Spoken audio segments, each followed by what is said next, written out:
Vamos aproveitar o intervalo do seu podcast para falar sobre K-pop. Preciso contar uma coisa para vocês. Que você faz dancinha no TikTok? Ah, isso não vai me surpreender. Mas o menu exclusivo do Mac com personagens do BT21 vai. Tem o novo Mac Crispy Chicken Cajun, molho Sweet Chili e Cajun e os personagens BT21 para você levar para casa. Opa, depois do programa eu vou lá no app pedir, porque eu vi que os combos estão com frete grátis, né? Clica aí no banner e pede agora mesmo. É por tempo limitado. Vai! Curtindo um podcast, né? Sabe o que você também vai curtir? Saber que o melhor flip de todos os tempos chegou. O novo Samsung Galaxy Z Flip 6, com Flex Cam, que tem zoom automático e faz selfies de 50 megapixels e com bateria estendida para nunca te deixar na mão. Vá a uma loja ou saiba mais em samsung.com.br. Samsung Galaxy Z Flip 6. Galaxy AI chegou.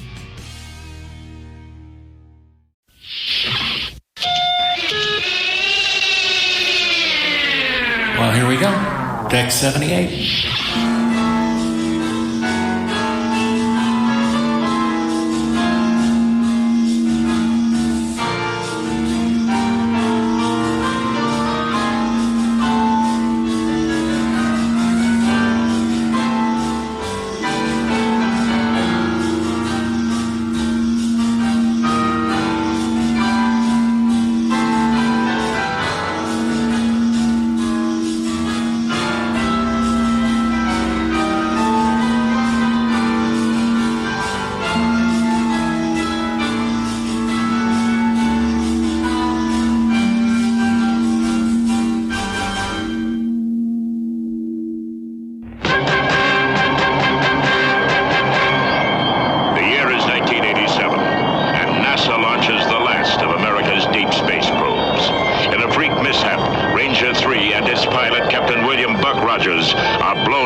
Support systems and returns Buck Rogers to Earth 500 years later.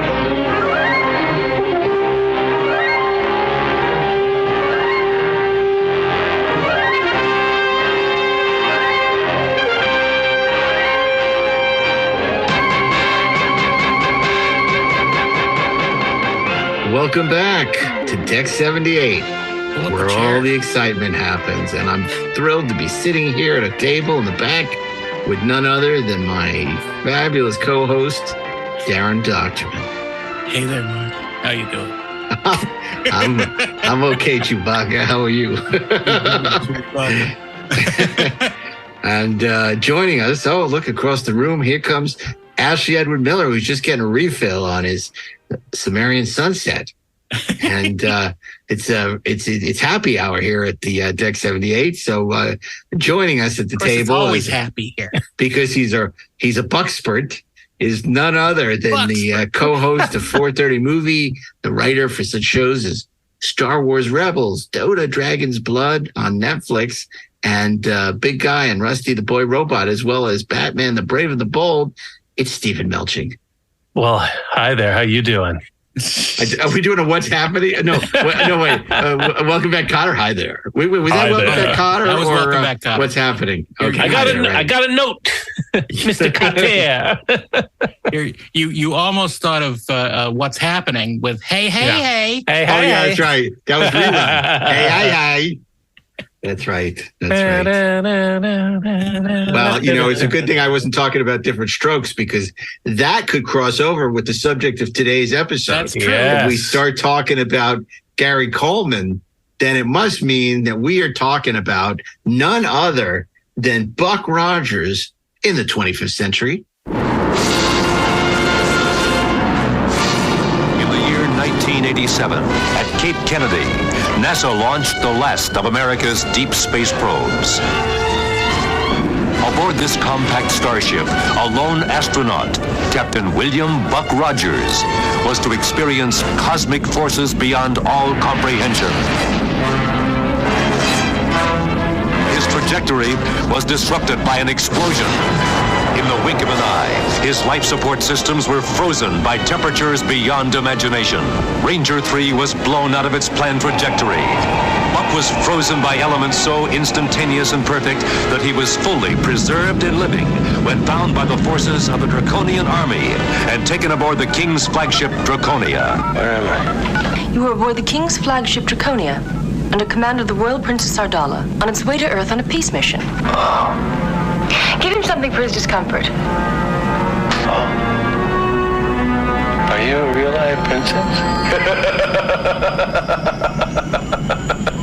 I think we've given our captain a little too much medication. We're going home. Great. Where's that? On Earth. All right. Put down the backgammon board. Put away the cards. Lucky Buck is back. This is quite a setup. It's Colonel Daring, commander of Earth's defenses. Take this barbarian in for interrogation. Hey, wait a minute. Captain Buck Rogers, you are now in the 25th century. I think I will have that drink now.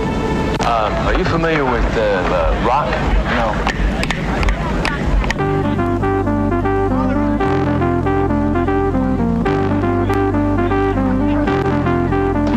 What are you doing? It's called getting down. It's a little before your time, if it frightens you. What is it? What's going on?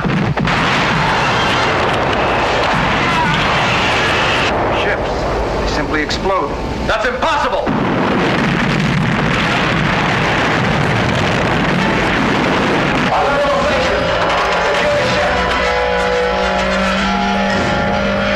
Captain, you stay out of this. Try and stop me.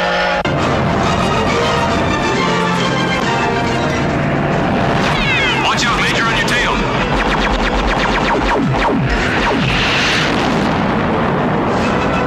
Captain Rogers, I ordered you to stay out of this. Girl, you need all the help you can get.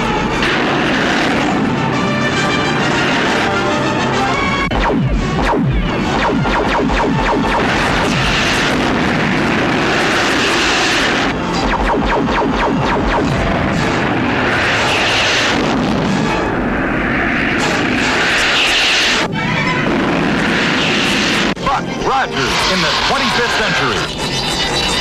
From Universal Pictures.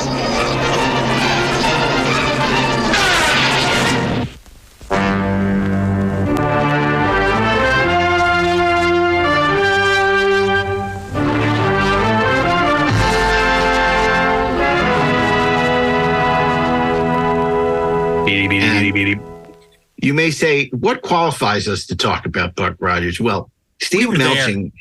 We were there. We were there. Yeah. We should really have Terry Metalis on to say, did you think that, what did Picard and Buck Rogers have, in common since they both took place in the 25th century? But Steve Melching has just completed, it's the Ludovico technique, otherwise known as watching all the episodes of Buck Rogers in one extensive marathon. Well, let me tell you, Kino Lorber put out a beautiful Blu-ray box set of both seasons of Buck Rogers right during the beginning of the pandemic. And I've always had a soft spot for this show. It's goofy. I thought it was goofy when I was, in junior high school watching it. I think it's goofy now, but it's enjoyably goofy. It's a pleasant memory of goofiness. Yeah, and the box set is really wonderful. And as I was watching it, especially the second season, I realized there were, I think, a couple episodes I'd never seen before. So it was illuminating. Could we say you went far beyond the stars, Steve? Far beyond my time. Who am I? What am I? What am I? I got to ask because, Darren and Steve and I are all approximately the same age. Ash is a little younger. So I'm curious, what did Buck Rogers mean to you? Because I think we were all in middle school, right? When Buck Rogers was on. Yeah. But you were much younger. So did Buck Rogers have any kind of resonance for you? I mean, we're talking about this. Okay. Yes, it did. I will never forget watching the pilot of Buck Rogers because I was homesick with pneumonia. I was hallucinating. I was crazy. I was little, but I was watching Buck Rogers and I saw the most amazing, perfect vision that I had ever seen in my entire life. And it changed me. Mm-hmm. And that was Aaron Gray as Colonel Wilma Deering walking through old Chicago with that blaster on her hip. And I'm just like, oh, that's interesting. Is that a girl? That's my first time I was ever aware of. What are these strange stirrings? What does this mean? Who am I? Where am I? What will I do? Well, let me ask you guys, because of course, famously, Universal had huge ratings for Battlestar Galactica initially, and realized they made a mistake and ended up releasing Galactica in theaters after its run, where it did fairly well. So they weren't going to make the same mistake with Buck Rogers. Say, this time we'll put it in theaters the summer before it debuts on network TV, which is something I don't think has ever been repeated, or to the best of my knowledge. They actually put a pilot in theaters. Now, it was slightly different. It was the theatrical version, which meant had different credit sequence, which we'll, I'm sure, talk about. It didn't have the tag where Buck Rogers becomes Space James Bond, but and it had a scene with the great Joseph Wiseman as Draco that was cut out for TV. But did you guys see it in the theater, or did you just see it on NBC when it premiered that fall? Oh, I saw it in the theater. Let me tell you, I was a huge Star Wars and Galactica fan. My family was living in Hawaii at the time, and we were getting ready to move back to the mainland that week that it came out. I believe it came out at the end of March, and I remember going to see it. We were living in a hotel in Waikiki for a few days before we made the crossing back to the mainland, and I saw it in the theater and enjoyed it, and immediately bought the novelization and read the novelization that summer, and eagerly tuned in the fall when the show premiered. I'm packing this for the crossing. That's really funny, because I too also saw it in the theater. I was so excited after Star Wars, and Star Trek Motion Picture hadn't opened yet. It was still the summer of '79. Didn't Bryan Adams write a song about this? The summer of '79. Summer of it wasn't about the year. It was about But I went to see it, and like you, I went out, but I bought the photo novel because I wasn't quite as erudite as you. I didn't buy the novelization. I got the photo novel, and I enjoyed it, and I was looking forward to the show premiering on NBC that fall, and and I have to say that Buck Rogers, that first season, to me, it gave me the same pleasure that I got from the Batman '66. Like it was not Star Trek, it was not Galactica. Galactica was, sort of smart and sophisticated and serious, not smart, serious, and well produced, obviously expensive, really great production values, great special effects. Buck Rogers was none of those, but it was fun. And that's what NBC wanted. They wanted a fun show. Never had the ratings that Galactica had, but it also wasn't as expensive. But I enjoyed the campiness. And apparently, unlike a lot of the cast, I enjoyed it. What did you guys think? Isn't it interesting that back then, we enjoyed crap?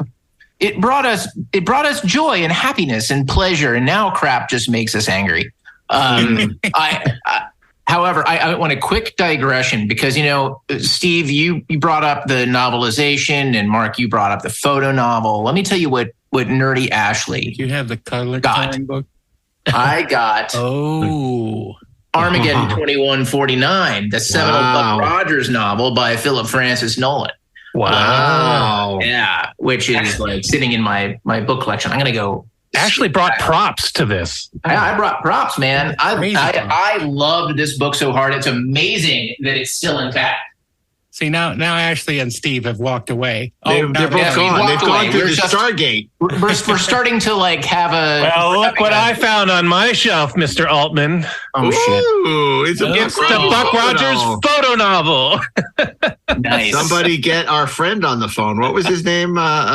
Oh, you're asking the wrong person. We had the wonderful guest who created the photo novel and did all of those publications. And I wish I could remember his name. That was one of my favorite shows, just because I was so impressed that we tracked him down. I think he was so in shock that we were talking to him. I think he and still that we doesn't believe that we cared about photo novels as much as we did. And then tens of thousands of people heard this ridiculous conversation about the origin of the photo novel.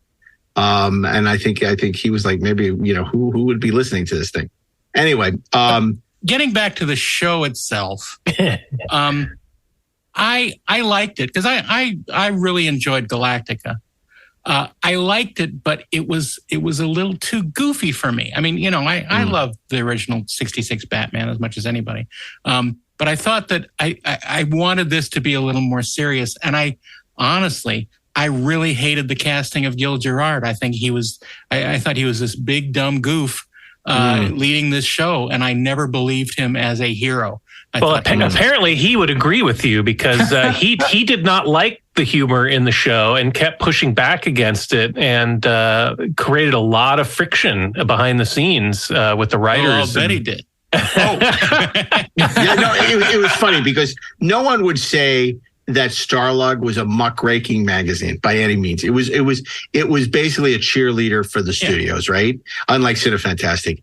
But I remember Buck Rogers was the only time where they went into depth, like, troubled production. They would quote Gil Gerard talking about how miserable he was and how the writers were awful and how he hated the direction of the show. Well, to be fair, they badmouthed Star Trek: The Motion Picture too. I don't remember that, but I do remember all this stuff about Gil Gerard being really unhappy. And it's interesting because Aaron Gray talks about he got this reputation as being difficult, but you got to remember the fact that this was his first major TV show and he needed it to work. Right. And she said sometimes he shut down production because when they were shooting something on the launch bay, there were all these directorate people running around and they were all men. And he said, well, but the head of the Earth Directorate is a woman. Why are there no female extras? And they shut down for 3 hours to get female extras in addition to men, which was very forward thinking. So that he could go over and talk to them. Well, okay, maybe, but let's give him credit where credit is due, right? Because people didn't think like that in 1979. So, good for him, right? Yeah, it sounds like he really cared about the show, and he had a vision for the show of maybe being something more than perhaps the showrunners wanted. Yeah. As a kid, I think, because I was slightly younger than you guys were, right? So, I was 8 or 9 years old. So my ability to perceive the camp was different. I didn't perceive camp in the same way that I thought that Batman 66 wasn't campy. I had no idea until I saw it later. And I thought, what did they do to this show? I still don't. But I loved the, to me, it felt like a really cool science fiction serial, right? They would have the cliffhangers and they would come back and they would do stuff. And it was and I loved those stories. I found it just endlessly awesome. And it wasn't just because of Colonel Deering. It was I liked all of those characters. It was also because of Ardala and Pamela Henson. I also loved Princess Ardala. Yeah. Can we just have a moment of silence for Princess Ardala? But Fall Guy. But even I understood that season 2 was terrible. But we'll get to that. We'll get there. We'll get to that. And I have something specifically I need to say about season 2, but we'll get there. It's interesting because I think Gil Gerard, we've talked in the past about Universal being called the factory and how, they had a bunch of actors under contract still in the 70s and how it was a very difficult place to work because they had a ton of shows going and they didn't really care about any of them. They just wanted them to be on budget and get done on time. And, they all looked the same. They had the same fonts. And it's a funny story because Tom Christopher, who played Hawk, talks about how one of the things that Gil was really angry about was, I guess, Universal reimbursed him for a haircut, right? Because one of the executives of the showrunner agreed to reimburse. And Universal was so angry that they paid the $30 for his haircut and they made a big deal. This cannot happen again. And da-da-da-da. It's they squandered so much goodwill over $30, right? So it's kind of things haven't changed that much. We're still dealing with that now. And so, in retrospect, people say he was difficult, but was he difficult?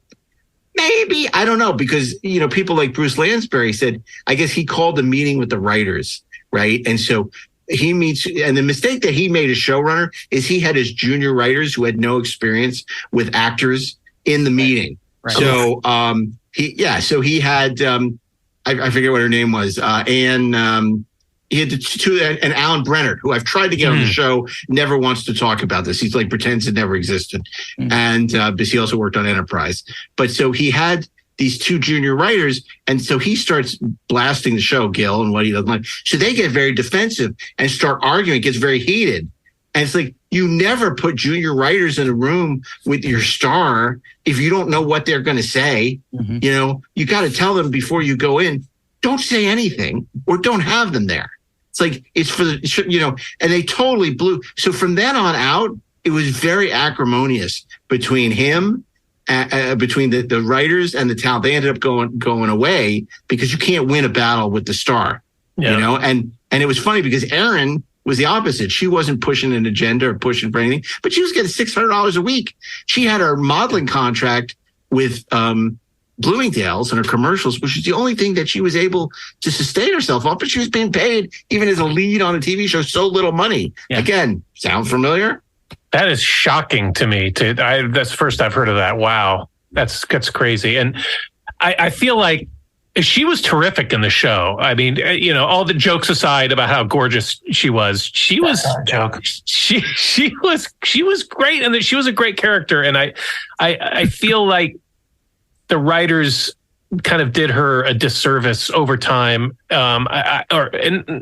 Probably it sounds like at the behest of the network that wanted Wilma to be more likable and more feminine, but she went from being a super capable, very confident, leader to being someone who was, who deferred to Buck at every turn and wore this silly miniskirt and was just kind of a fluffy, almost romantic lead. But I think part of that was because Gil, it's the old Shatner Nimoy thing. I think Gil was jealous of the attention and the way they were writing Wilma, who was basically his superior and was kind of totally kick-ass.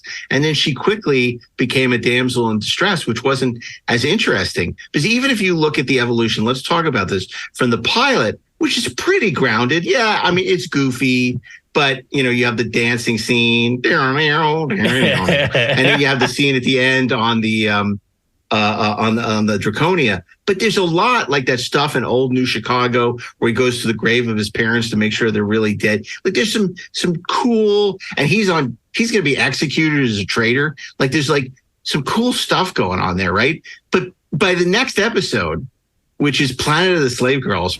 Thursday on a special 2-hour Buck Rogers, a sorcerer plots to conquer the earth. His weapon, an army of slave women. And it's up to Buck to stop him.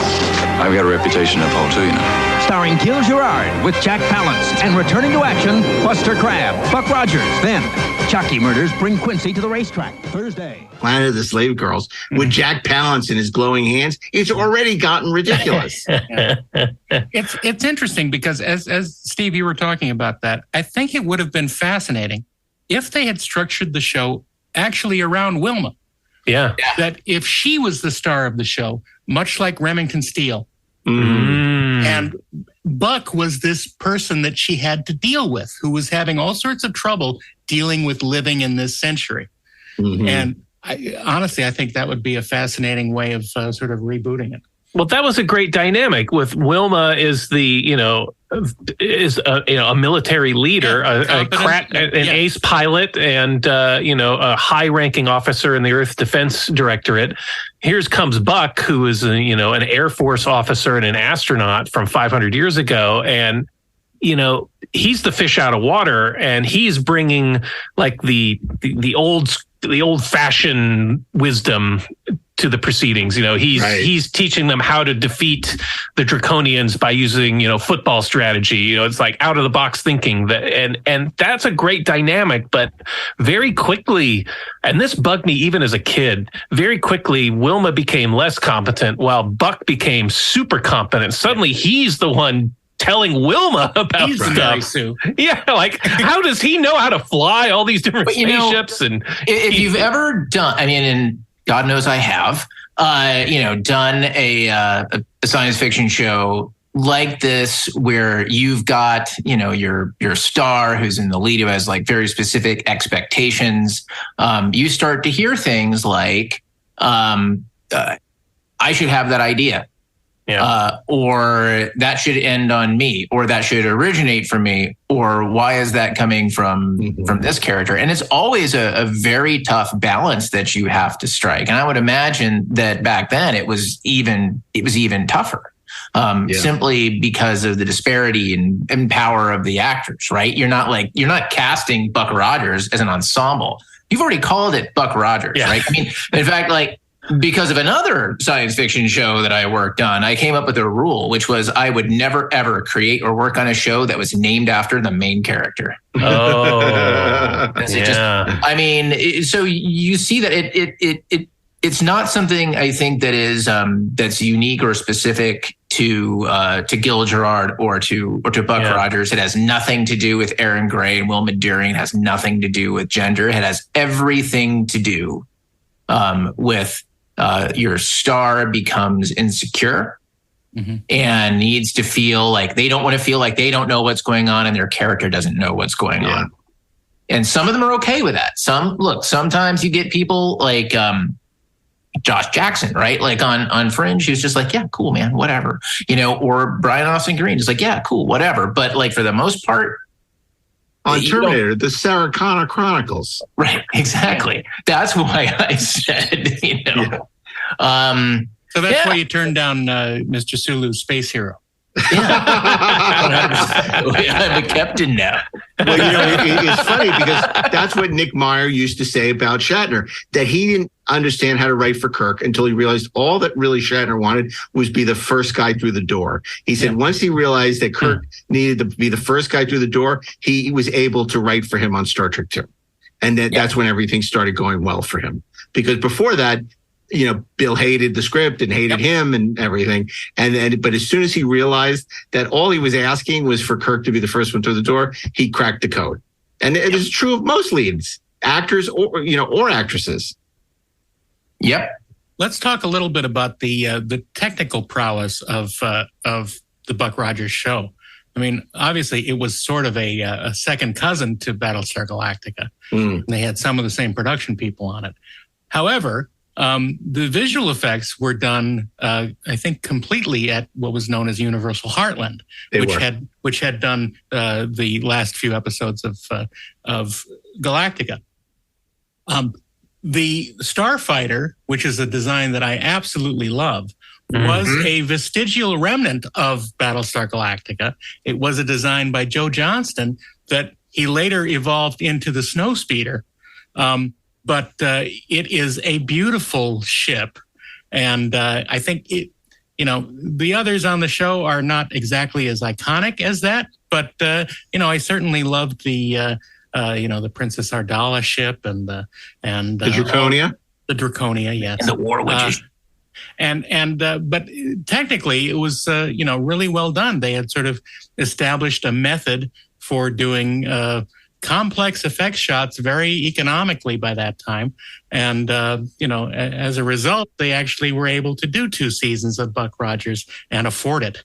And they'd finished Galactica, but they were doing Buck Rogers at the same time. Yes. They were working on the pilot. And then they were doing Galactica 1980 the same time. So they were really stretched very thin.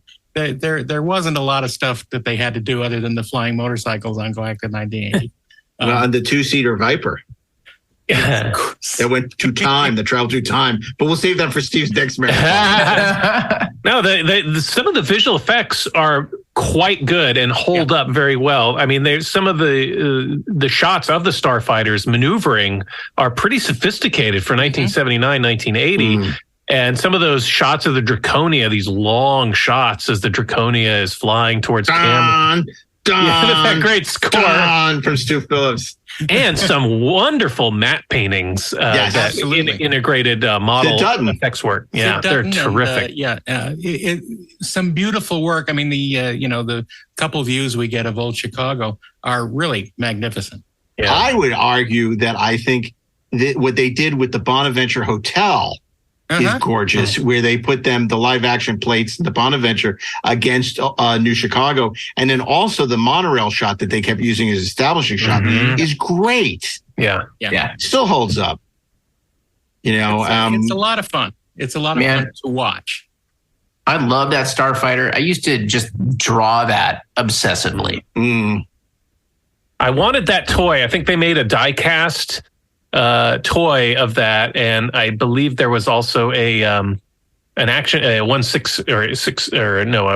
action figure scale Starfighter toy. I had the Hatchet Fighter toy, right, and the complete suite of Buck Rogers action figures. Wow, including Tweaky and Tweaky. I had a Tweaky. Well, you don't need to publicize that. You don't need to brag about it. I got my Tweaky right here. I got him right here. Bidi-Bidi-Bidi, Buck. And Tweaky's always close at hand. I built the model. The head of a penis on his. He does. Yeah. Even as a child, I understood realized that he looked like a penis.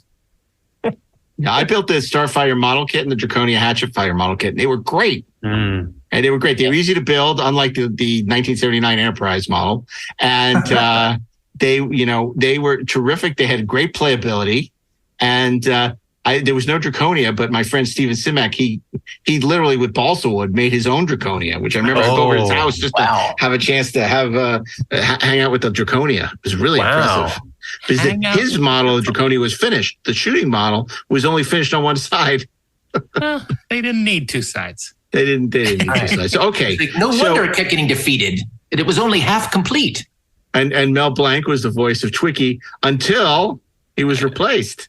Until he was replaced, and then they brought him back. Yeah, I believe he was replaced by a guy named Bob Elia. I believe it was because Mel Blanc was ill for a time, and then he recovered and came back. And they made no mention in the show why his voice changed and then changed back. Yeah. And I feel like something.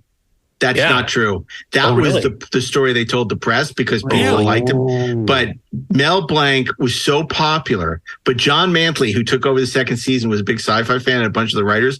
They hated Twiki. They thought he was stupid. They thought Mel Blanc. So they made him worse. So Mel Blanc was more expensive, and they'd cut the budget to $600,000, and it was 6-day schedules instead of 7. So one of the ways to save money was get rid of Mel Blanc.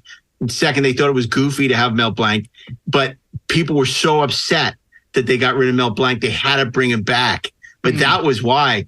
They were terrible about everyone they replaced. They didn't tell Tim O'Connor he was gone. Wow. He went to a press event for the second season, and everybody's like making these weird looks like, why is he here? And he finally clocked it and realized, I don't think I'm in the second season. It was the same thing. I love Tim O'Connor. He was great. I liked him. I really liked Dr. Hewer. He rocked. And Dr. Theopolis. Yep. He represents the Greeks. I'm not exactly sure what Theopolis is a doctor of. Let's just be honest here. Oh, my God. You know what I wish we could find?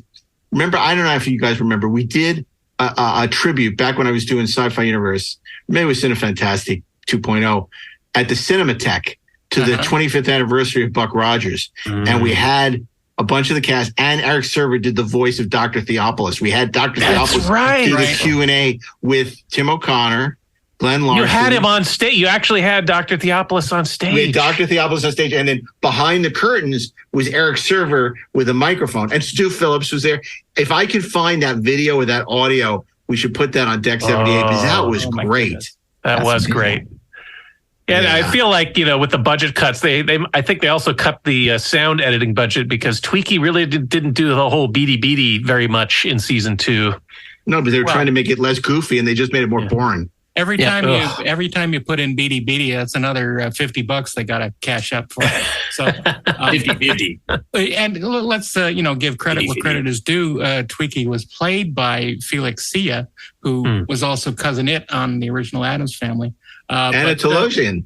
And Anatolosian, although he was background. He was background. Those background down at the end of the hall. But he went through a lot of crap being in that suit all the time, and no one likes wearing a dickhead. What? Quem é Besouro Suco? Nunca diga esse nome, ouviu? Besouro Suco. Eu tô falando muito sério. Se disser o nome dele 3 vezes, coisas ruins vão acontecer. Tipo o quê? Besouro Suco. Besouro Suco. Besouro Suco. O suco tá soltinho. Em 5 de setembro. Vambora com isso? A espera partiu, novinha. Acabou. Queremos agradecer a presença de todos nessa ocasião especial. Eu senti bem aqui. Eca. Pré-venda dia 23 de agosto. Verifique a classificação indicativa. Você que está ouvindo o seu podcast, sabia que tudo que o Google faz tem a intenção de trazer impacto positivo? Como? O Jefferson da Tributei usou inteligência artificial para facilitar o dia a dia das empresas. Ele e milhares de empreendedores geraram mais de 188 bilhões com as plataformas do Google. E a Miriane se formou em UX com certificados profissionais do Google, criando o seu próprio negócio. Ela e 88% dos formados relataram avanços profissionais como promoção ou novo emprego. Tem que ser bom para todo mundo. Google. Okay, so I got to ask you guys, there was a full first season. Let's just talk about first season before we get to second. Favorite episodes? Steve, they're probably most vivid in your mind because you just watched it. Favorite episode? Wow, that's tough. I mean, I always, there's like the episodes that are guilty pleasure episodes. Mm-hmm. And the guilty pleasure episode would be something like Space Rockers. So bad. It's so bad. It's an episode where there's this rock band, the space rock band called Andromeda.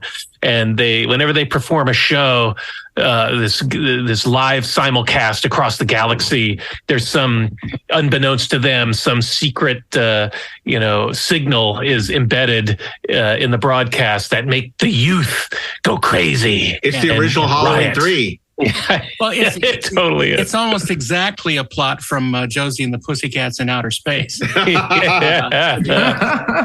Okay, do you remember who Jerry Orbach played in that episode? What his name was? Oh gosh, he was the manager. Oh, Lars Mangros. Yeah, Steve, good one. Yes, Lars Mangros. I'm cheating on that.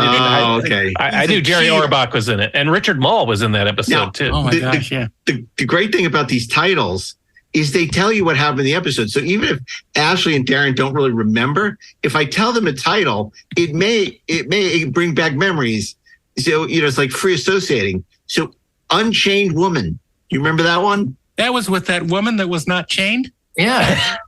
Okay. Well, that was basically their version of Terminator with Jamie Lee Curtis. Oh, right. Where this robot is chasing Jamie Lee Curtis and Buck has to save her this deadly robot. Was that the one where it was like that weird looking dude with like, he had like that, that guy creeped me out. And her name was Sarah Connor.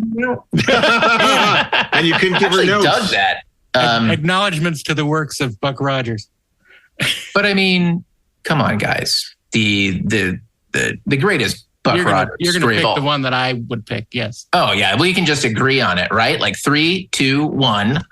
Flight of the War Witch. Flight of the War Witch. No. Yeah. No. That wasn't what you were going to pick? No. You were going to say Happy Birthday, Buck, weren't you? No, Flight of the War Witch clip is great. show? The 2-part finale. Awesome. I mean, look at that cast. Not only is Ardala in it, but you got Vera Miles from Psycho. You got Sid Haig, which I got to talk to him about it when he did House of the Dead 2 for me, which was the only reason I cast him, so I could talk to him about Buck Rogers. Julie Newmar and Sam Jaffe. Yeah. Come on. Yeah. This is great. It's Jaffe. Yeah. But it's they go to another universe where everything is backwards.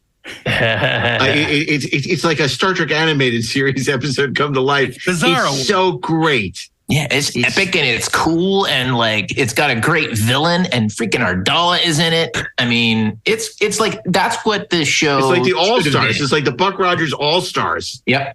Yeah, I love that. The Black Hole had been out the year before, so they did a Black Hole episode. It was they go through the black hole to another universe, a parallel universe, where Julie Newmar rules. Yeah, she totally rules in any universe. And Buck and Ardala have to team up. And there's some great stuff because now they got to team up with the Draconians, and Aaron Gray doesn't trust them. But it's so great. I love that episode. Plus, I remember Starlog did a 3-part making of it. That inspired me to want to be an entertainment journalist. They did an in-depth 3-part making of the Flight of the War Witch. I love that. It was like, and wow. My favorite thing about that episode is the fact, and it's one of my. I'm a sucker for this shit. Like in any story, it's like when you've got Earth and you've got Draconia and they come together and they're fighting on the same side. Like I love that crap. I don't know why, but I do. Harry, do you think we're on the bad guys team? I mean, our leader is a war witch. And she had her own ship. That was pretty cool. Sure. And Sid Haig played Spiro. Spiro. That's a weird henchman name. It's no weirder than Tiger Man or Panther Man. Oh, that was the other great story. Remember how Tiger Man was in the pilot and then suddenly he was gone? It was Panther Man because he got delusions of grandeur. He wanted all his money. He thought he was going to be a huge star. He was like Mark Pillow and Nuclear Man and Superman 4. And they got rid of him and replaced him with Panther Man. No one can replace Tiger Man. Tiger Man thought, wow, what a great. I don't know why I know all this about, but you think I'm the Treksperts. I'm really the Buck Rogers. The Buck expert. Okay, so here's another episode that you'll know just from the title. I don't have to tell you. It'll immediately tell you what it is. Space Vampire. Yeah, right. That's the one that I was going to pick because honestly, that's the only episode I remember. And I wonder why. It's basically one shot after, with Wilma explaining how wonderful it was to steal someone's energy. It looked like she was having an orgasm, and I remember it was the original Sub Rosa. It's great. And the Vorlon was so creepy looking, and he had a strange sound that happened when he would show up, like. It was scary as heck, and I loved it, and it's the only one I remember. Okay, wait, no, I think you might remember this one. And again, the title tells you all you need to know. Even if you don't remember it, you'll remember it. Olympiad. Oh, boy. I don't remember it at all. I don't remember that one. Not at all. Steve? That's the Space Olympics. That's when Buck travels to the Olympic Games, and there's the Battle of the Network Stars. It's like a take on the whole Russian boycott, where there's a sort of an enemy or kind of a Cold War conflict. Not to be confused with Yogi Bear's Laugh Olympics. Yeah, I loved that. By the way, God. And they have these crazy sports that they futurized sports that they compete in. It's pretty goofy. Yeah, no more crazy than when Gil Gerard was on Battle of the Network Stars. By the way, they have all the airport movies now on Netflix. I watch Airport 77. Gil Gerard is in it. He gets like $6 billing, but he's barely in it. I was like, oh, Gil Gerard. I've barely seen him in anything, but Buck Rogers, this is going to be great. And he's barely in it. But oh my God, we got to talk about this someday. But it's all these legendary Hollywood, like Jimmy Stewart and Jack Lemmon are huge roles. It's like, what are they doing in this movie? I mean, it was like they're collecting a paycheck. Okay, then I bet you remember this. This was a big iconic moment for Buck Rogers for his little kids. There's a PA announcement in A Dream of Jennifer, and who are they paging at the spaceport? None other than Christopher Pike. Remember that? What? No, I don't remember that. I don't remember that. That was like one of the biggest events of my childhood. They were paging Christopher Pike in that episode. Yes. Wow. If you get the call, Christopher, 1 beep for yes and 2 for no. This is how desperate we were for fan service. See, people now, everything's fan service.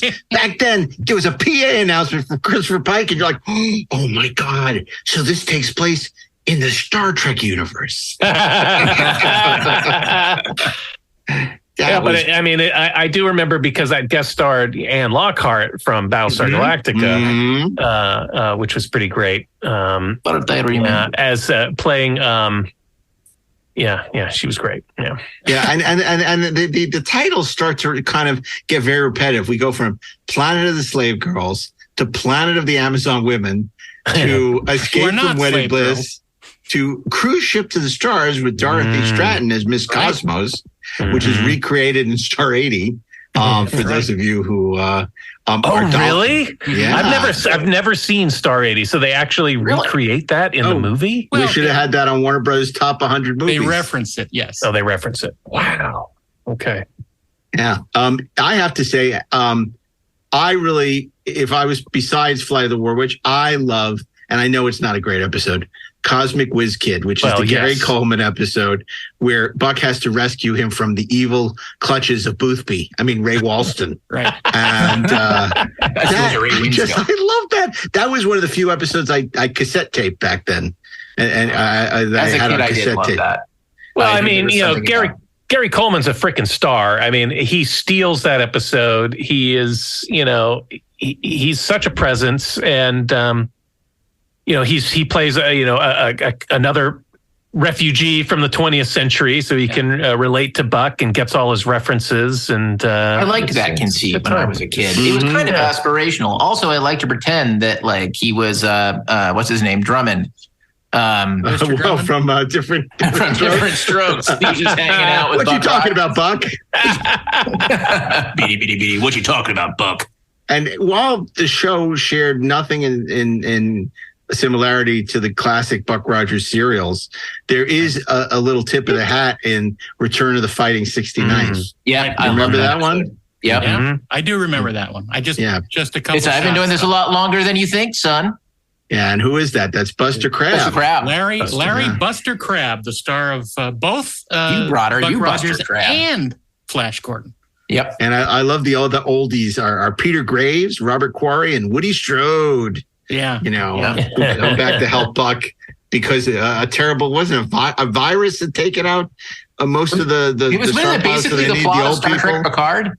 It's the Star Trek Picard season 3.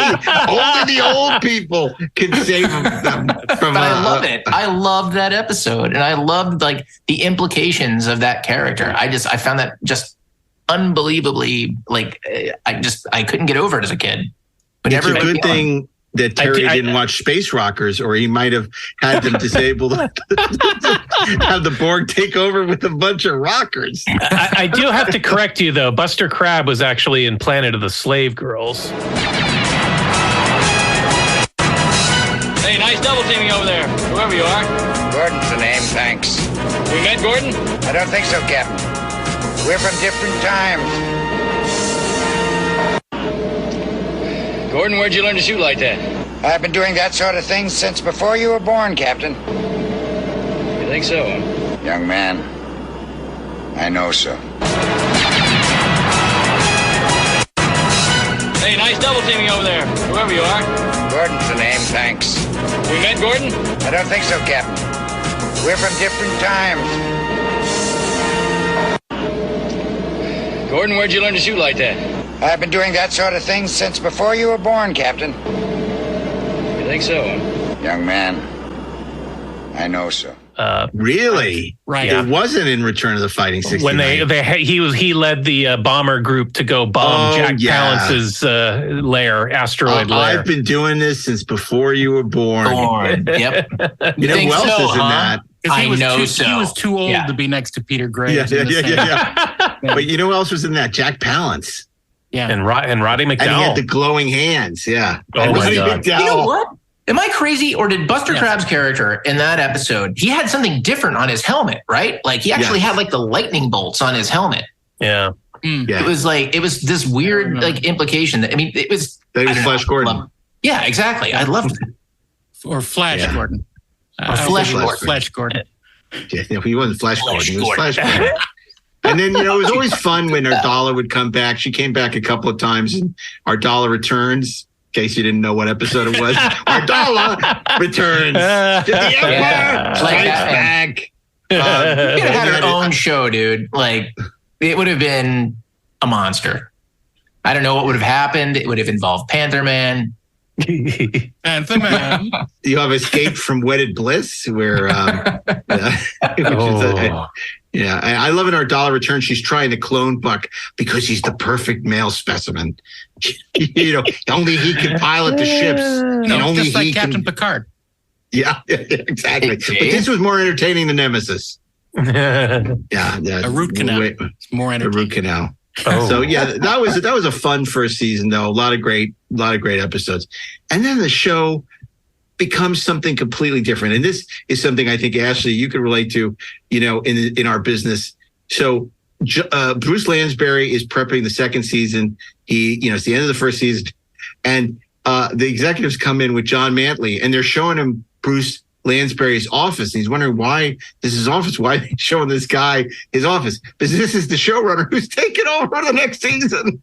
I haven't told him. Disrespect. You would have that is the least respectful thing I've second to Tim O'Connor. Oh yeah. I mean it's amazing the lack of respect that they showed to people, who are working and killing themselves to do these shows and bring them in on time and on budget, and just no respect whatsoever. And I don't understand how, because I get they cut their budget in the second season, all this other stuff. I don't understand how the changes they made that show cheaper. You know what I mean? Like on paper, what would make you think, let's completely change the premise, build entirely new sets, have a completely new cast, and we're going to go to a different planet every week. And completely new wardrobe, new costumes. We're going to build a new ship. We're going to build a new fighter, which, by the way, I kind of like that fighter, Hawk's fighter. It's like chunky. But how in the world? Wings are a bit chunky. How is that? How is that a cost saver? I mean, I get that they did save costs, but it doesn't make any sense to me. I feel I think pay the producers less. Yeah. What was interesting was they said, the sci-fi fans want to see Star Trek. And so they hired a guy who'd done Westerns because Star Trek was the wagon train that starts. And apparently, I didn't know this, John Mantley, who had done Gunsmoke and wanted to turn Buck Rogers into Westerns. I didn't know he also apparently was a big science fiction fan and a big fan of Asimov. That's why he called the Admiral Asimov. Right. And Crichton, he actually insisted, unlike Twiki, which was a man in a suit, wanted a real robot. Crichton was actually a remote controlled robot. Yeah. Didn't work half the time, and it didn't work as a character either. But they were trying to do Star Trek, and you can see that because the first episode, it's basically they bring Spock on, Hawk, right, yep, and it's directed by Vincent McKeevity. Yeah. Vincent McAfee. Vincent McAdoo. The wacky whistle. Yeah. Yeah. And now they're on a ship, the Searcher, that is off on a mission to find the lost tribes of Earth and sort of a reverse Galactica. Well, also remember, Mrs. Hawk is Marlena. Yep, it's Barbara Luna. Barbara Luna. She was also, this is the funny thing, Mantley would talk about how the plot to that episode, Time of the Hawk, he'd done twice before as Westerns. Right. He'd done it once on Gunsmoke with Barbara Luna. Yeah. Well, if it worked before, why won't it work again? Yeah, exactly. And then you have, in the next episode, Journey to Oasis, Mark Leonard. Yeah. Right? Yeah. Journey to Oasis, not Babel. Journey to Babel. He's Mark Leonard playing an ambassador on a journey somewhere. Yeah. Can't he take his hands off or something weird? He takes his head off. Oh my God. And in a great shot, we're behind him and his hands are on the side of his decapitated head and he's turning it back and forth to talk to them. Yeah. It's awesome. See, I remember these episodes. A baller move. That's how you intimidate the other guy in the negotiation. Yeah. Totally.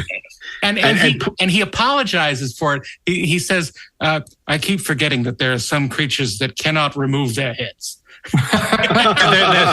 his whole race can do that, and they're so secretive about it because they're afraid they'll freak everyone out. Yeah. They can take their heads off. The Dairy Queen waitress. And he suddenly becomes even more attractive to Wilma Deering. Oh my! Yeah.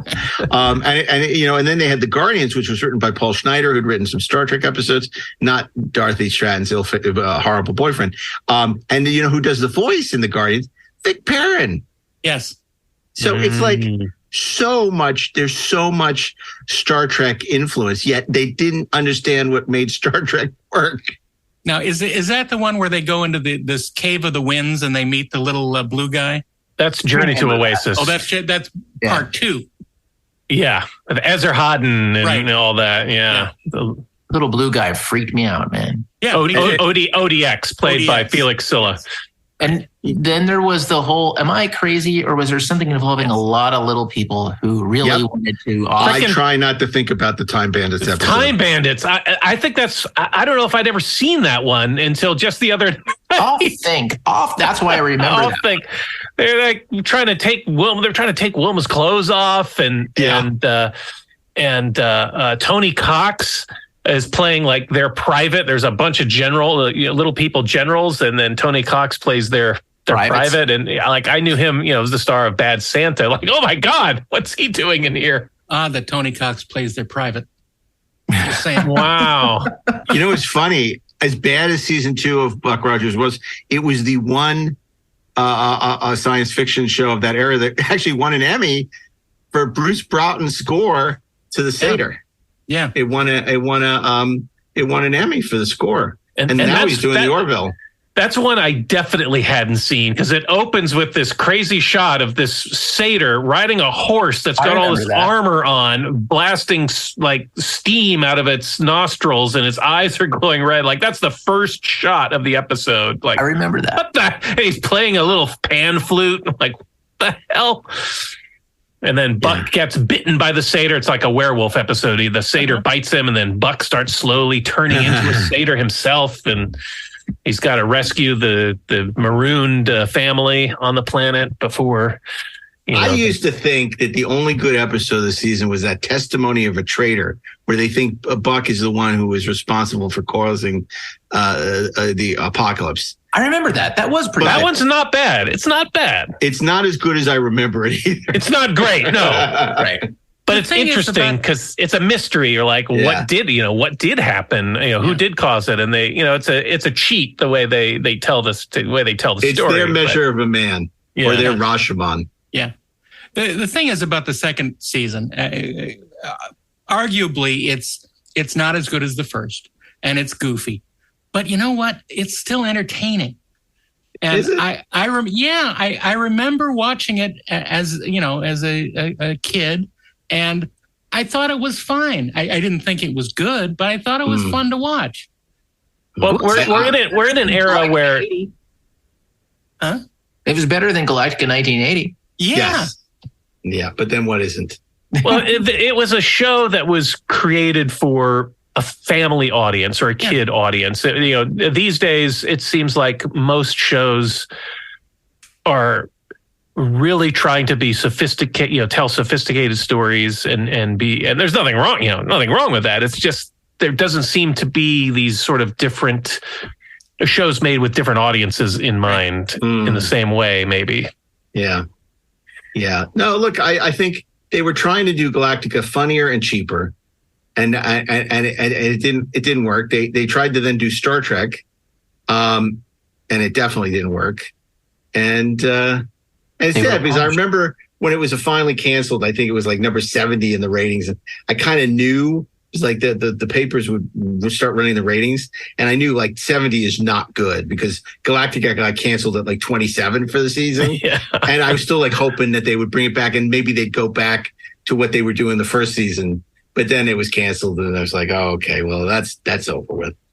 It was fun watching it through over the last few months to spot the props from Battlestar Galactica or the set pieces.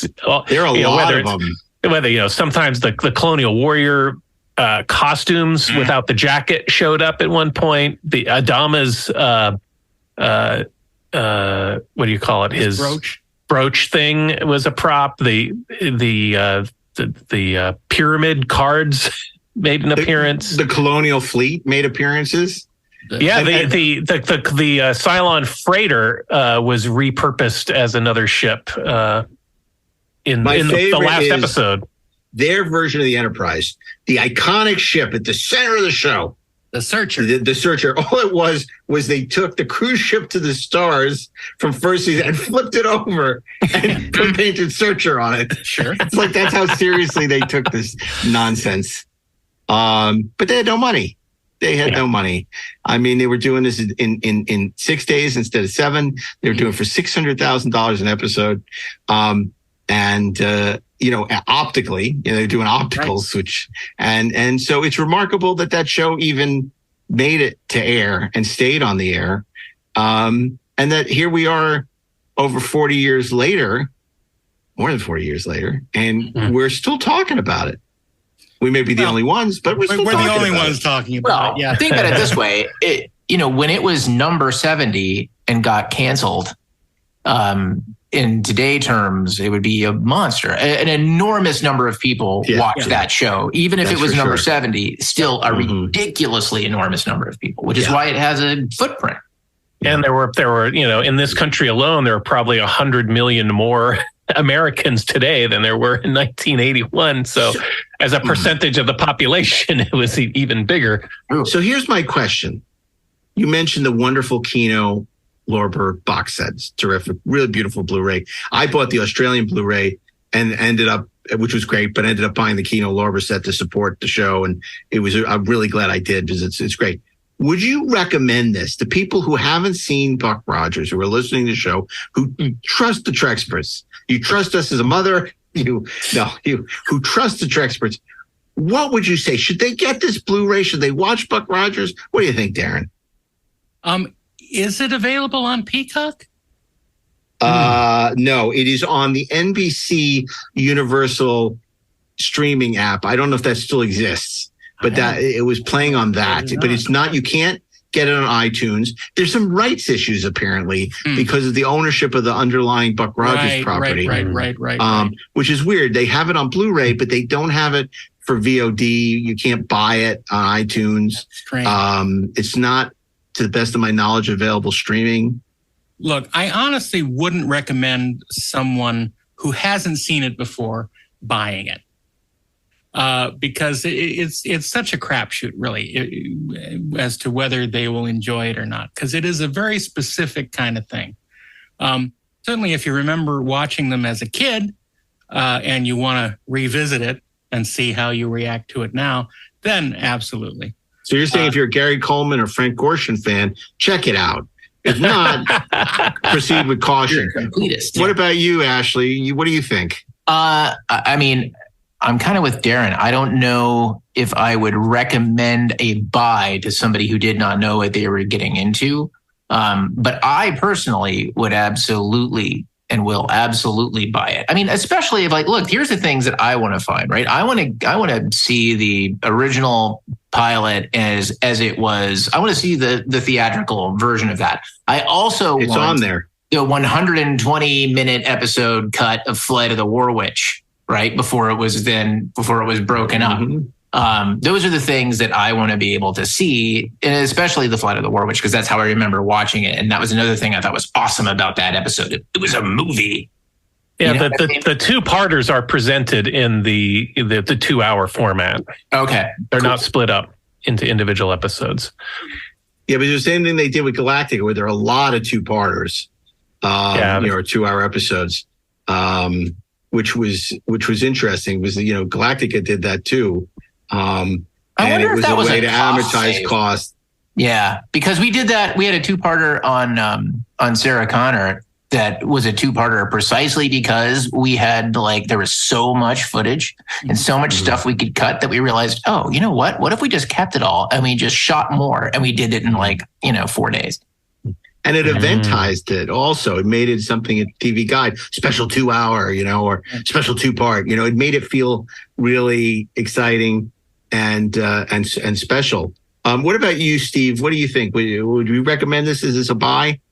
Yeah, I tend to agree as a blind buy. Tread carefully. It is a cultural curiosity. It was something that was part of the conversation, so to speak. And I would say if you are a fan of the original Battlestar Galactica, you might enjoy. That might give you some insight on whether or not you'd enjoy the show, knowing that this show is a little younger and a little goofier even than the original Battlestar Galactica. But it certainly has its charms. It's fun. It's a fun, goofy artifact of its time. And I would say, I don't care if you can put food on the table or not. Take that paycheck and go and order that today. Now, if you're a fan of Guardians of the Galaxy, you're going to love this. It's the same tone. It's fun. It's a team working together in space. there's no I am Groot, but there's I am Miss Cosmos. I am the guy with the glowing hand. I am the guy who takes his head off. And look, it's so much fun. This is the kind of television they don't make anymore. It's impossible to get on streaming. It's a beautiful set. And you're crazy not to have it in your collection. It should be right there between your Space 1999 and your Battlestar Galactica, the complete series. It's your childhood. And your Doctor Who, it fits in well with, 70s Doctor Who, 70s and 80s Doctor Who. But it's a great look. It's a great set. And if you can afford it or you got some credit, or gift card, I would strongly recommend it's worth having. I think Kino Lorber does these great 50% off sales every now and then. That's when I got it. So they also have the 2-hour available separate. So if you just want to buy the original movie, you can get that too. And in fact, it's great. Universal is actually putting out Galactica 78 on 4K, which I never thought that would happen. Wow. So hopefully, you never know with Buck Rogers. Kino's doing some amazing work. It's not impossible, but they might also put this. That's crazy talk. Crazy talk. So anyway, well, Steve, we're so happy to have you come and join us to talk about Buck Rogers, the much maligned, underappreciated series inspired by Star Trek. And and so it's great to have you here. Buck Rogers, of course, existed as a movie serial and a comic strip, decades before Star Trek. Of course. But it was Star Trek and Star Wars, clearly, that inspired the 1979 TV series. Absolutely. But you're absolutely right. Buck Rogers has a long history, and it was something that Gene Roddenberry watched as a kid. Yeah. Not even a kid. I mean, it was, but that Gene Roddenberry was familiar with. Flash Gordon, Buck Rogers. These serials were something that were extremely popular. And it was great that they paid homage to it with the return of Buster Crab, which is a lovely moment. I mean, even I think none of us had really watched the serials, but even as a kid, you knew who Buster Crab was. Yeah. And it was exciting to see him in the show. You knew. I'd watched the serials. Yeah. Oh, well, I'm sorry. I shouldn't speak for you. Watched all of them. It was great. Okay. Fantastic. Well, Steve, thank you for being a masochist on our behalf. My pleasure. Mainlining all these episodes of Buck Rogers so you could come here and share your expertise with us. That was interesting. So I think for us, the next one is $6 Million Man, right? Yeah. Oh, yeah. Yeah. Love it. Yeah.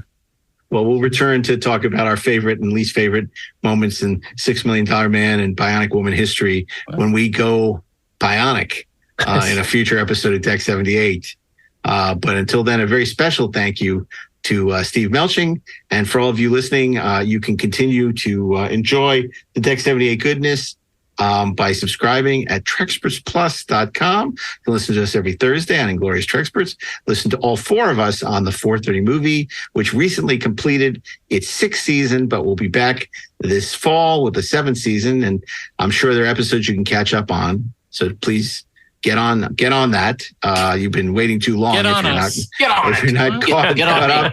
And you can follow us at Inglorious Trek and the 430 movie on all your favorite social channels. So on behalf of Steve Melching, Ashley E. Miller, Darren Docterman, and myself, Mark A. Altman, I think it's time to call it and so what is it? What do they call it at the end of the day? It's not when with last call. Last call here on Deck 78. I'm still trying to crack the code on this outro. I don't quite have it down. So it's last call here on Deck 78, but we'll be back with an all new episode in 2 weeks.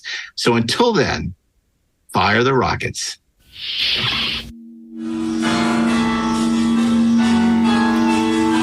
Deck 78 is an exclusive podcast from Treksperts Plus.